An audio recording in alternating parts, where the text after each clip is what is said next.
Late করে আমার ক্যামেরার কথাটা মনে পড়ল। ব্যাপার হচ্ছে আমি একটু আমলকির আচার বানাবো।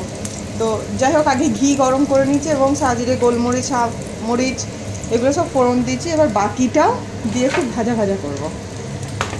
ঘি এই কারণে ভাজা যাতে এটা অনেক দিন লাস্টিং করে। তো এখানে কিছু রয়েছে যেগুলো পুরনো, অনেক বেশি শুকনো হয়ে গেছে, আর কিছু আছে নতুন। তো পুরোনোগুলো থেকে তো যাই হোক জল বেরিয়ে গেছে, নতুনগুলো থেকে জলটাকে বের করে নিই। তারপর এই যে এখানে ড্রাই ইনগ্রিডিয়েন্টস রয়েছে, এখানে মশলাটা রেডি করেছি, এখানে চিনি পাউডার আছে, প্রয়োজন হলে গুড় দেবো, কেমন হয় জানাবো। আর হ্যাঁ, এর সাথে অবশ্যই স্বাদ মতো লবণ লাগবেই। বেশ কিছুক্ষণ নাড়াচাড়া করে লাল লাল করে নেওয়ার পর এই যে চিনি এবং মশলাটা এর সাথে মাখিয়ে নেবো।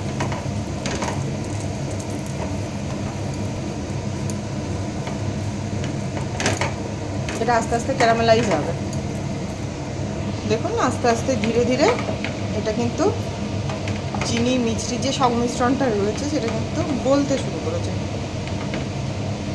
এটা পুরোটাই ক্যারামেলাইজ হবে। খুব অল্প আছে, অল্প তাপে এটা বানাতে হবে। দেখুন আমি দেখাচ্ছি কীরকমভাবে ক্যারামেল হবে। এই যে জাস্ট এরকমভাবে মেল্ট হবে।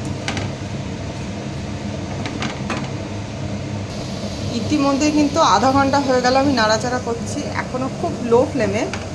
এই যে এখনও কিন্তু প্রপারলি ক্যারামেলাইজ হয়নি। তো খুব ধীরে সুস্থে এবং সময় নিয়ে কাজটা করতে হবে, হাতে সময় নিয়ে। তাড়াহুড়ো কিন্তু করলে একদমই চলবে না, তাহলে কিন্তু টেস্টটা খারাপ হয়ে যাবে এবং জিনিসটা নষ্ট হয়ে যাবে। একটা পর্যায়ে এরকমভাবে চিনিটা ক্যারামেল হয়ে যাবে এবং ডাইলুট হয়ে যাবে এরকমভাবে। তো এরকম টেক্সচার আসবে আস্তে আস্তে আস্তে আস্তে আস্তে, এবং এগুলো আস্তে আস্তে ফুলতে থাকবে। এরকম যখন ফুলে যাবে সবটা, তখন জানতে হবে এর মধ্যে পুরো রস ঢুকে গেছে। তো খুব সিমে দিয়ে ধীরে ধীরে এই কাজটা করতে হবে, তাড়াহুড়োর কাজ না, খুব ধীরে ধীরে করতে হবে। তো এরকমভাবে হতে দিতে হবে, ঘন্টাখানেক হতে চললে। এখনও পর্যন্ত এরকমভাবে হচ্ছে। প্রয়োজন হলে একটু কুসুম গরম জল অ্যাড করতে পারেন, তবে আমার এখানে প্রয়োজন হয়নি।